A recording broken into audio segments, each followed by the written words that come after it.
இருப்போடு சேர்ந்து இருக்கிறீர்கள் என்பதை நீங்கள் இன்றைய தினம் வெளிப்படுத்தி இருக்கிறீர்கள். உங்களுடைய வெளிப்பாட்டினுடைய நியாயத்தன்மை ஒவ்வொன்றும் ஈழத்தமிழர்களுடைய அரசியலோடு சேர்ந்து, இரண்டால் இந்த மண் நீங்கள் அனைவரும் அதிக வலியோடு இந்த இடத்தை தொட்டு பார்த்தவர். இந்த அரங்குக்கும் இந்த பிரதேசத்துக்கும் இந்த மக்கள் குழுமத்துக்கும் சாதாரணமானதாக இந்த வலி இல்லை. ஆகவே இந்த வலியினுடைய தனித்துவம் உங்கள் எல்லோருக்கும் உரியது. நான் நினைக்கிறேன் இந்த அரங்கினுடைய தனித்துவமும் இந்த வலியினுடைய பிணைப்பும் தான் உங்களை இந்த இடத்தில் ஒன்று சேர வைத்திருக்கு. இந்த வேட்பாளருடைய வெற்றி என்பதை உறுதிப்படுத்துகின்ற திறன் உங்கள் ஒவ்வொருவருக்கும் உண்டு. சில வேளைகள் ஒரு குடும்பத்தில் 4 பேர் வந்திருப்பீர்கள், சில வேளைகள் ஒரு குடும்பத்தில் ஒருவர் வந்திருப்பீர்கள். ஆனால் உங்களுடைய எண்ணங்களும் உங்களுடைய பிரதிபலிப்புகளும் நீங்கள் சார்ந்திருக்கின்ற சமூகத்தோடு இதை பகிர வேண்டும். நான் உங்களை வினயமாக கேட்பது இதுதான். உங்களுக்கு ஒரு தெளிவும் ஒரு நியாயத்தன்மையும் ஒரு மனச்சாட்சியும் உங்களுக்கு இப்போது உங்களை தொட்டிருக்கு. நாங்கள் மீள மீள வலியுறுத்த வேண்டிய அவசியம் இல்லை என்று தான் நான் நினைக்கிறேன். ஒரு நீண்ட பயணத்தோடு, நீண்ட இருப்போடு, ஒரு எதிர்கால சந்ததிக்கான இருப்போடு, எதிர்கால சந்ததியினுடைய வாழ்வின் இருப்போடு நாங்கள் எங்களை மையப்படுத்தி இருக்கிறோம். நான் நினைக்கிறேன் யதீந்திரா அவர்கள் குறிப்பிட்டது போல் இந்த பொது சபை என்பது இந்த தமிழ் மக்களுக்கு குறித்துடைய ஒரு அரசியல் சார்ந்த இந்த 15 வருடங்களில் அனைத்து துயரங்களையும் முடிந்தவரை அவதானித்து பார்த்தோம். இதுக்கு ஒரு தீர்வை நோக்கி இந்த சமூகம் அல்லது இந்த இனம், இது சார்ந்திருக்கக்கூடிய அரசியல் கட்சிகள், இது சார்ந்திருக்கக்கூடிய தலைவர்கள் எப்படி செயல்பட்டிருக்கிறார்கள் என்பதை பார்த்தோம். இவை எல்லாவற்றையும் கடந்துதான் அவ்வப்போது நாங்கள் புதிய புதிய அமைப்புகளை தோற்றுவிக்கவும் அவற்றுக்கூடாக இந்த மக்களை ஒன்றிணைக்கவும், இந்த மக்களுடைய இது ஒரு சிவில் தரப்பினுடைய சிந்தனையின் பிரதிபலிப்பு தான். நான் நினைக்கிறேன் சிவில் என்பது ஒரு ஆங்கில சொல்லாக இருந்தாலும் அதனுடைய உண்மை அர்த்தங்களை பிரயோகப்படுத்துகின்ற ஒரு அரசியல் சார்ந்திருக்கக்கூடிய, எண்ணம் சார்ந்திருக்கக்கூடிய, கருத்தியல் சார்ந்திருக்கக்கூடிய ஒரு குழுமம் இதில் முன்னிறுத்தப்பட்டிருக்கின்றது. இந்த குழுமத்தினுடைய அவாவும் விருப்பமும் ஆசையும் வேறு ஒன்றும் கிடையாது. இந்த இனத்தினுடைய இருப்பை ஐக்கியப்படுத்துவது, ஒருநிலைப்படுத்துவது, இந்த இனம் தனக்குறித்துடைய எதிர்காலத்தை கட்டமைப்பது. அதுதான் சுயநிர்ணயம். உன்னை நீ ஆளுதல், உனக்குரிய அரசியல் அதிகாரத்தை நீ உனக்குறித்துடையதாக பெற்றுக்கொள்ளுதல், வைத்துக் கொள்ளுதல், வெளிப்படுத்துதல். என்னும் ஒருதன் எனக்கு சுயநிர்ணய உரிமையை தந்துவிட்டு போக முடியாது. நான் என்னுடைய ஆளுகை திறனால் நான் கட்டியெழுப்புவது தான் சுயநிர்ணயம்.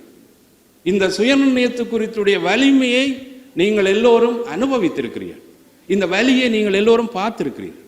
ஆகவே நாங்கள் ஒரு மிதவாத தளத்தில், ஒரு ஜனநாயக தளத்தில், ஒரு ஜனநாயக எண்ணங்களோடு மட்டும் இந்த விடயத்தினுடைய முதன்மை. நான் இலங்கை பிரஜை, நான் இலங்கையை சார்ந்தவன். இலங்கையில் இருக்கிற ஒவ்வொருவனுக்கும் இருக்கக்கூடிய அனைத்து உரிமைகளும் எனக்கு உரியது, என்னுடைய மக்களுக்குரியது. என்னுடைய இனமும் என்னுடைய மக்களும் அது குறித்துடைய நியாயங்களை கோருவது, நான் நினைக்கிறேன், மீறலோ அல்லது ஜனநாயக மீறலோ அல்லது உரிமை மீறலோ அல்லது நான் எனக்கு குறித்துடைய நியமங்களினுடைய எல்லைகளை கடந்து செயல்படுவதோ அல்ல. இலங்கையினுடைய அரசியல் வரைவுக்குள் இருந்துதான் இந்த ஜனாதிபதி வேட்பாளர் நிறுத்தப்படுகிறார். இலங்கையினுடைய அரசியல் உரிமைக்கு இருந்துதான் இந்த சிவில் உரிமையும் சிவில் தரப்பும் சிவில் உரிமைக்குரிய அடிப்படைகளும் முன்னிறுத்தப்படுகிறது. இலங்கையின் அரசியல் யாப்புக்குள்ளே இருந்துதான் என்னுடைய சுயநிர்ணய உரிமையினுடைய அளவிடம் நான் முன்வைக்கின்றேன். இந்த சுயநிர்ணய உரிமையினுடைய வரைவுகள் எல்லாவற்றையும் இலங்கையினுடைய அரசியல் யாப்புக்குள் வைத்திருக்கிறார்கள், வரைந்து வைத்திருக்கிறார்கள். நாங்கள் அதுக்குரிய பங்குதாரர்களாக இருப்பதற்குரிய நியாயம் இந்த மண்ணில் நான் இருக்கும் போதும் இருக்கின்ற போதும் எதிர்காலத்தினுடைய இருப்புக்கானதாகவும் நான் கட்டமைப்பதற்குரிய உரிமை எனக்கு உரித்துடையது. நான் இது பற்றிய எண்ணங்களை வெளிப்படுத்த தவறுவதும் இதன் மீது நான் கரிசனை கொள்ளாமல் இருப்பதும் நான் இந்த இனத்துக்கு செய்கின்ற மோசமான துரோக செயலாகவே நான் கருதுகிறேன். ஒவ்வொரு ஈழத்தமிழன் தன்னுடைய இருப்பு சார்ந்தும், தன்னுடைய இருப்பின் எதிர்காலம் சார்ந்தும், நாளைக்கு இந்த பிறக்க போற குழந்தைகள் அல்லது பிறந்திருக்கிற குழந்தையினுடைய இருப்பை யார் நிர்ணயிப்பது? எவ்வாறு நிர்ணயிப்பது? எவ்வாறு இந்த தென்னிலங்கையினுடைய அரசியல் தலைமைகளுடைய சூழல்கள் எவ்வாறு எங்கள் மீது ஆக்கிரமிப்பை முதன்மைப்படுத்துகின்றன? இந்த ஆக்கிரமிப்புகளுக்கு நியாயமான கோரிக்கையும் நியாயமான எண்ணமும் என்னிடம் ஏற்படக்கூடாதா? நான் ஒரு அரசியல் பேராசிரியர். நான் இந்த கேள்வியை இந்த புறத்திலும் அகத்திலும் நான் கேட்க முடியாது. இதுதான் என்னுடைய வாதம். ஒவ்வொரு தமிழனும் கேட்பதற்கு உரித்துடையவன். ஒவ்வொரு தமிழனுக்கும் அந்த உரிமை உண்டு. நான் இலங்கையில் இருக்கின்ற ஒரு பிரஜை. வடக்கு கிழக்கு என்னுடைய தாயகம். வடக்கு கிழக்கு நான் பூர்வீகமாக இத்தனை நூற்றாண்டுகள் வாழ்ந்திருக்கிறேன். என்னிடம் மதமாக, மொழியாக, பண்பாடாக நான் எல்லா விடயத்துக்கும் அகப்பட்டிருக்கின்றேன். நான் என்னை ஆளுவதற்குரிய உரிமை என்பது எனக்கு உரியது என்பதை உறக்கச் சொல்வதற்கும், அதுக்குரிய அணிகளை திரட்டுவதற்கும், அதுக்குரிய எண்ணப்பாடுகளை வெளிப்படுத்துவதற்கும் எனக்கு உரிமை உண்டு. நாங்கள் ஒரு பல்லின தேசிய அரசுக்குள் வாழுகிறோம் என்பதை மீள மீள வலியுறுத்த வேண்டிய தேவைப்பாடு எங்களுக்கு தவிர்க்க முடியாது. ஏனென்றால் ஒரு இனம், ஒரு தேசம், ஒரு மதம் என்ற அந்த நியதிகளையும் பிற தேசியங்கள் அங்கீகரிக்க முடியாது, ஏற்றுக்கொள்ள முடியாது. எனக்கு ஒரு நீண்ட வரலாறு இருக்கிறது, வாழ்விடம் இருக்கிறது, எனக்கு கொண்ட ஒரு பொருளாதாரம் இருக்கின்றது, எனக்கு கொண்ட ஒரு பண்பாடு இருக்கின்றது. இந்த அனைத்தையும் நான் பேண வேண்டிய பொறுப்பாண்மை இங்கே இருக்கின்ற ஒவ்வொரு தமிழனுக்கும் உரித்துடையது. ஆகவே இது ஒரு பலவீனமானதோ அல்லது பிறர் உரையாடுவது போல், பிறர் பேசுவது போல், அல்லது ஒரு நிற்கதியான நிலைக்குள் இந்த ஈழத்தமிழர்களுடைய இருப்பை தள்ள வேண்டும் என்று கருதுவது போல் உங்களாலும் என்னாலும் நினைத்து கூட பார்க்க முடியாது. நாங்கள் எடுக்கின்ற ஒவ்வொரு அடியும், நாங்கள் வைக்கின்ற ஒவ்வொரு எண்ணமும், நாங்கள் வைக்கின்ற ஒவ்வொரு கருத்தும் இந்த இனத்தினுடைய இருப்பை, என்னுடைய வாழ்விடத்தை, இந்த மக்கள் கூட்டத்தினுடைய நிர்ணயமான உத்தரவாதப்படுத்தப்பட்ட உரிமைகளை முதன்மைப்படுத்துவதற்கான ஒரு நியதியை அன்று வேறு எதுவுமே இல்லை. நான் நினைக்கிறேன், ஒரு அரசியல் சமூகமாக நாங்கள் திரளாவிட்டால், இந்த அரசியல் சமூகத்தினுடைய இருப்பு எங்களிடம் இல்லாவிட்டால், இந்த உலகத்தில் நீங்கள் ஒரு துருப்பு சீட்டாக அல்லது நீங்கள் ஒரு இனத்துக்குரிய எந்த அடிப்படை இல்லாதவர்களாக உங்களை, உங்களுடைய எதிர்காலத்தையும் நீங்கள் ஆக்குவதற்கு தயாராவதுதான் அதனுடைய வடிவமாக இருக்கும். அரசியல் என்பது அது தவிர்க்க முடியாமல் அனைத்திலும் அதனுடைய ஆதிக்கம் இருக்கிறது. அது இல்லாமல் ஒரு சமூகத்தினுடைய இருப்பு இல்லை, ஒரு வரலாற்றினுடைய இருப்பு இல்லை, ஒரு வாழ்வியலின் இருப்பு இல்லை. உங்களுடைய வரலாற்றை நீங்கள் மறந்தால் அல்லது உங்களுடைய வரலாறு உங்களுக்கு இல்லை என்று நீங்கள் கருதினால் உங்களுடைய இருப்பே காணாமல் போகும். உங்களுடைய வரலாற்றினுடைய அடிப்படை வடக்கு கிழக்கு சார்ந்தது. ஆகவே மீளவும் எங்களுடைய இனத்தினுடைய இருப்பை, நாங்கள் வேறு யாருடைய உரிமைகளையும் நாங்கள் மீறவில்லை, யாருடைய உரிமையும் நாங்கள் பறிக்கவில்லை, யாருடைய உரிமைக்கு எதிராகவும் இந்த வேட்பாளர் சார்ந்தோ, இந்த தேர்தல் சார்ந்தோ, இந்த ஜனாதிபதியினுடைய வேட்பு நியமம் சார்ந்தோ நாங்கள் இல்லை. மாறாக நாங்கள் எங்களுடைய இருப்பை கட்டமைப்பதுதான் எங்களுடைய அவாவும் நோக்கமும் விருப்பம். அதை அடைவதற்கான ஒரு சூழலை இந்த காலப்பகுதியில் நாங்கள் ஏற்படுத்த வேண்டும். இது பாராளுமன்ற தேர்தல் கிடையாது. இது பாராளுமன்ற தேர்தல் என்று சொன்னால் நீங்கள் மோதிக்கொள்ளுங்கள்.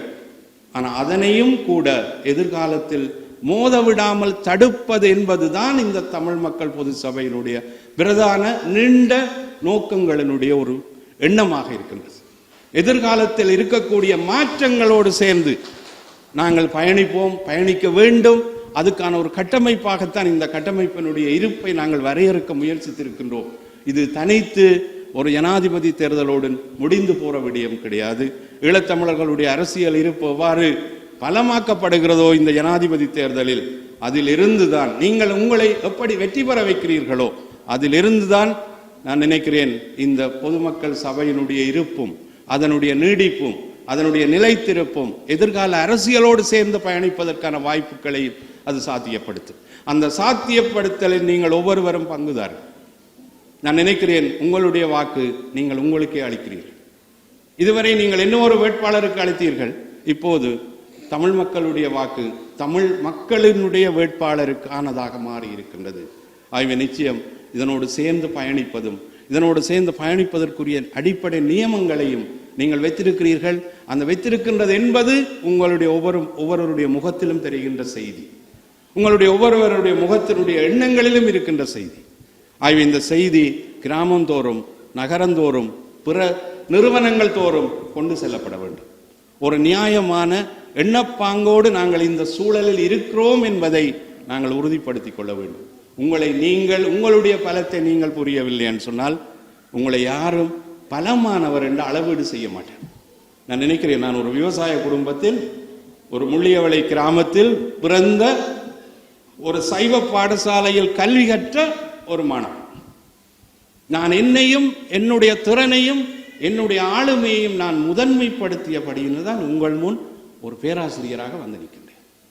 என்னுடைய திறன் எனக்கு தெரிந்தது, என்னுடைய ஆளுமை எனக்கு தெரிந்தது. நான் நினைக்கிறேன், நான் ஏறக்குறைய ஒரு 87ஆம் ஆண்டிலிருந்து உங்களுடைய பாராளுமன்ற உறுப்பினரோடு நான் பயணம் செய்கிறேன், வாழ்கிறேன். உங்களுடைய ஸ்ரீதரனோடு, உங்களுடைய பாராளுமன்ற உறுப்பினரோடு நான் என்னுடைய வாழ்வியலினுடைய கணிசமான ஒரு 37 வருடங்களை அவரோடு சேர்ந்து பயணித்திருக்கின்றேன். இந்த ஒவ்வொரு கட்டத்திலும், ஒவ்வொரு மாற்றத்திலும், ஒவ்வொரு நியதியிலும் அவருக்கும் எனக்குமான இந்த உறவினுடைய தனித்துவம் என்பது என்னை புடம்போடுவதற்கும் என்னுடைய ஆளுமைகளை நான் முதன்மைப்படுத்துவதற்கும் என ஒரு வாய்ப்பை அவர் எப்போதும் தந்திருக்கிறார். அவருக்கு நான் எப்போதும் கொடுத்திருக்கிறேன். நான் நினைக்கிறேன், அவர் பாராளுமன்ற உறுப்பினராக தேர்ந்தெடுப்பதற்கு வருகை தருகிற போது ஒரு துவிச்சக்கர வண்டியில் என்னுடைய வீட்டுக்கு வருகிறார். இதுதான் அவருடைய அந்த பாராளுமன்ற உறுப்பினருக்குரிய முதல் கனவு. இருவரோடும் உரையாடப்படுகிறது. அதில் இருந்து தொடங்கியதுதான் அவருடைய அரசியல் சமூகமானதுக்கான அடிப்படை. ஆகவே நான் நிச்சயமாக நினைக்கிறேன், நாங்கள் ஒவ்வொருவரும் எங்களுடைய திறனை, எங்களுடைய ஆளுமைகளை, எங்களுடைய தனித்துவங்களை அடையாளம் காணுவோமாக இருந்தால் இந்த சமூகத்தில் நாங்கள் அதிகமான அம்சங்களை, அதிகமான விடயங்களை சாதிக்க முடியும். சாதிப்பதற்கான ஒரு களம் எங்களுக்கு கிடைத்திருக்கிறது. நாங்கள் குடும்பங்களாக, சமூகமாக, நாங்கள் பிரதேசங்களுக்கு குறித்துடைய வலிமைகளாக, ஒருமைப்பாட்டோடு, நினைக்கிறேன், நான் ஒவ்வொரு தடவையும் குறிப்பிடுவேன், லெனின் குறிப்பிடுகின்ற வார்த்தையை மீள மீள சொல்வேன். நீ சரியான ஒரு அரசியலை தேர்ந்தெடுக்காவிட்டால் உன்மீது ஒரு தவறான அரசியல் உன்மீது ஆதிக்கம் செய்யும். நீ அதுக்கு கட்டுப்பட்டு அடிமையாகி துன்பப்பட்டு துயரப்பட்டு சிதைந்து போகின்ற ஒரு நிலை உனக்கு ஏற்படும். அந்த நிலைக்கு ஈழத்தமிழர்கள் செல்லக்கூடாது என்பதுதான் என்னுடைய அவா. உங்களுடைய அரசியலை நீங்கள் நிர்ணயிங்கள், நீங்கள் தீர்மானியுங்கள். உங்களுக்கு உரித்துடைய திறன் உங்களுக்கு உரியதாகவே இருக்கின்றது. உங்களுடைய ஆளுமைகளும் உங்களுடைய திறன்களை நீங்கள் கட்டமைத்தால் இந்த சமூகத்தினுடைய இருப்போடு சேர்ந்து ஒரு மாற்றத்தை ஏற்படுத்த முடியும். இது தனித்து இந்த பொது வேட்பாளரும் ஜனாதிபதி தேர்தலுமானதாக மட்டும் முடிய போறது இல்லை என்று குறிப்பிட்டு இந்த வாய்ப்புக்கும் இந்த சந்தர்ப்பத்துக்கும் நன்றி கூறி விடைபெறுகிறேன்.